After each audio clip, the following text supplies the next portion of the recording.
Welcome to Writing in the Real World, a podcast designed to help you look at writing in a new way. I'm your host, Marina Gabor, and in this episode, we'll be discussing the importance of learning grammar in the context of your writing. Let's dive in. How many grammar drill books have you purchased without a significant improvement in your writing? Maybe you were thinking of increasing the amount of time you spend studying grammar. After all, if you knew the grammar rules better, then your writing would be better, right?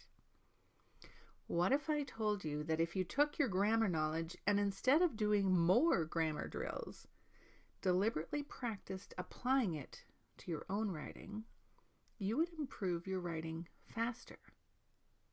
Would you put away your grammar drills?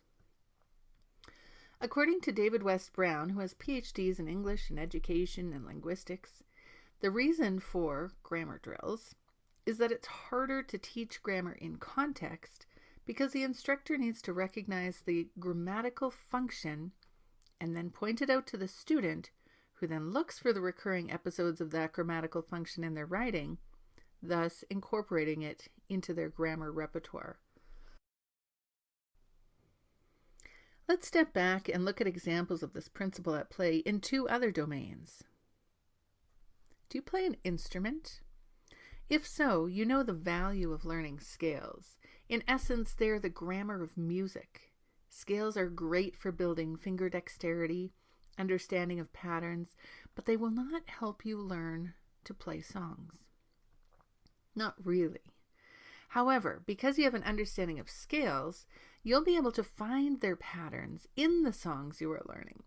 You'll be able to make connections that will improve your musicality, and you'll be able to learn songs in less time. Your brain will remember the connections you made in the song you learned because you learned to recognize the patterns, and you'll be able to transfer this knowledge to new songs. You'll recognize patterns faster because they were meaningful to you. On the flip side, when you mindlessly practice scales, it's harder to apply the pattern knowledge and musical connections because your brain didn't process the musical value of those scales. Unfortunately, I know this firsthand. I used to read a book while I practiced scales. I don't recommend this. I had to practice scales. And I did. I got good at them. But when it came time to apply that knowledge in a song, it was harder. So now I find the passages in a song that use scales, practice those scales, and now they have musical meaning, and I'm able to make connections within the music. If you do an internet search for grammar drills, you'll find enough to keep you busy for thousands of lifetimes. Obviously, grammar is a big issue to a lot of people, and it is important. Using correct grammar makes it easier for people to understand the message you're presenting. It clarifies the message. Doing grammar drills will improve your grammar knowledge. Unfortunately, it won't necessarily help you become a better writer, unless you learn to recognize where to use those rules in your own writing. Now, to be clear, I'm not saying stop learning grammar. Practice the rules within your writing so you internalize them. It may be slow going at first, so start with the basics. This will allow you to get a reasonably cohesive first draft on the page. Once you've got your first draft done, you have something to work with. As Ernest Hemingway said, the only kind of writing is rewriting. So celebrate the completion of the first draft. It's your starting point. It's your opportunity to deliberately apply some of your grammar knowledge.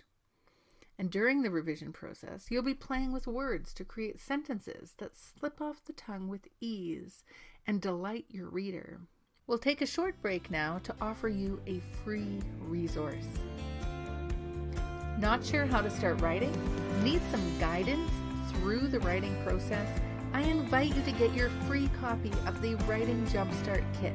It will guide you step by step through the writing process from brainstorming to revision. Go to summitwriting.net and click on the link for the Writing Jumpstart Kit. Get yours today. Let's get back to discussing the value of learning grammar in the context of writing.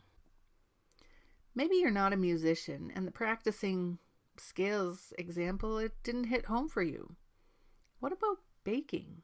Have you ever baked anything? Have you ever scrolled through social media looking for ideas for tasty treats to make? I have a daughter who enjoys baking. If she studied the recipes but never baked anything, her baking would not improve. Instead, she's learned the basics of food science, essentially the grammar of baking, and applied it. She sees the results and then can make a hypothesis based on what she's learned. When she sees another recipe, she knows how it might turn out based on her experiential knowledge. The same is true for grammar. There are the basics you need to know, the language of grammar, so you can understand what you're looking at, the ingredients of writing, so to speak. But drilling those mindlessly out of context is like continuing to whip together eggs and butter without seeing how other ingredients interact with them in a specific recipe. It's not useful.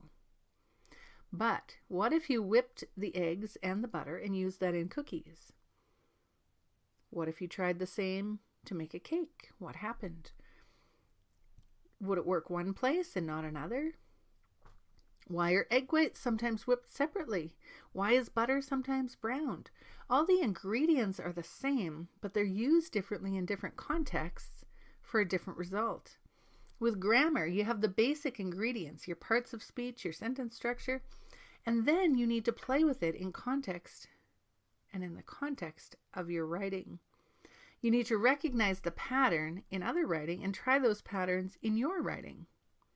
You'll string together sentences in new ways. You'll experiment by saying the same thing but with different sentence structures to change the rhythm and the tone of a paragraph. Rather than extracting grammar and learning it out of context, apply the grammatical ingredients to your writing. You'll improve faster because you've internalized it. You'll start to know exactly what type of sentence will give you the result you're looking for, because you've tried it out with your own ideas. In your next composition, as you're revising your writing, I challenge you to take 3 sentences that seem kind of awkward. And for each sentence, ask yourself, what is the purpose? Is it written correctly for the purpose? What is the structure? Does the sentence contain all the functional parts required for that structure? And does each part of the sentence use the best word, class, phrase, or clause? This is the equivalent of learning scales in the context of a song or combining ingredients into a tasty treat instead of just reading a recipe. Which sentences will you revise today?